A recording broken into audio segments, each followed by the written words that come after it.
हरे भरे जंगल के किनारे बसे एक छोटे से गांव में हरीराम नाम का एक दयालु किसान रहता था। वह मेहनती तो था, लेकिन उसके खेत में आए सूखे के कारण फसलें बार बार खराब हो रही थी। एक दिन उसने सोचा कि जंगल की तरफ नई जमीन खोजकर खेती की जाए। यही सोचकर वह अपनी कुल्हाड़ी, पानी की बोतल और थोड़ा खाना लेकर जंगल की ओर निकल पड़ा।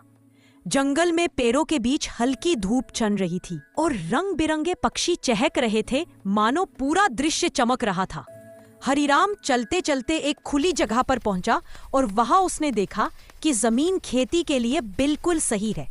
उसने जमीन साफ करना शुरू ही किया था कि अचानक झाड़ियों से एक तेज गर्जना सुनाई दी। हरीराम घबराकर पीछे हट गया। उसके सामने एक विशाल चमकीले नारंगी रंग का शेर खड़ा था। उसकी बड़ी बड़ी गोल आंखें। शेर बोला, कई दिनों से बीमार हूं और शिकार नहीं कर पा रहा। भूखा हूं, तुम मेरी मदद कर दो। किसान के दिल में दया आ गई। उसने अपना छोटा सा भोजन शेर को दिया। शेर ने खुशी खुशी खाया और किसान की तरफ दोस्ती भरी नजरों से देखा। अगले दिन हरीराम फिर जंगल आया, इस बार कुछ खाना और दवा लेकर। शेर उसकी मदद से धीरे धीरे ठीक होने लगा। कुछ ही दिनों में दोनों अच्छे दोस्त बन गए।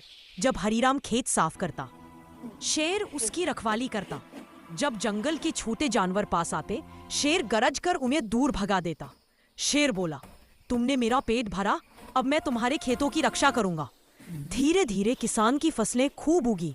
गांव के लोग हरीराम के हरे भरे खेत देखकर हैरान थे। किसी को अंदाजा भी नहीं था कि जंगल में उसका सबसे बड़ा साथी एक शेर है।